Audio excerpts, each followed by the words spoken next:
Мен бул катты жазып жатып, аябай ойлонуп жатам. Себеби сиздер бул катты окуп жатканда мен бул жашоодо жок боломун. Кимдир бирөөлөр үчүн жашоо бул оңой нерсе эмес экен. Мен аны эмисиз түшүндүм. Мен бул жашоо менен кош айтышамын деп чечтим. Туурабы же туура эмеспи, өзүм дагы билбеймин. Балким сиздер үчүн менин жакшылыгым ушулдур. Мен бул жашоого башка жашагым келбейт. Акыркы убактарда мени менен эч ким иши жок.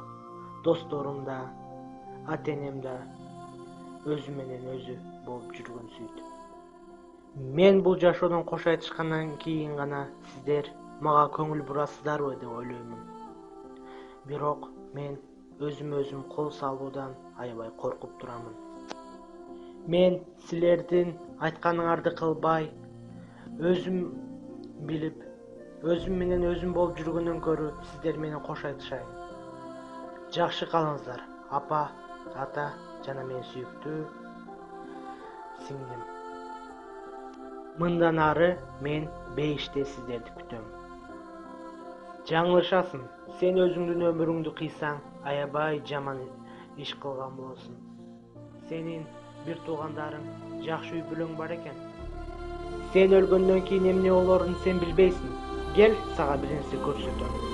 Сенин келечегиңди, сен өлгөндөн кийин эмне болосуң, мен сага азыр көрсөтөм.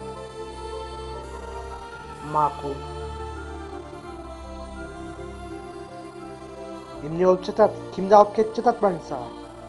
Сенин атаңды алып кетип жатышат. Сен өлгөндөн кийин сенин атаң инфаркт оорусуга чалдыгып калды. Ал атаң сенин аркаңан каза болуп.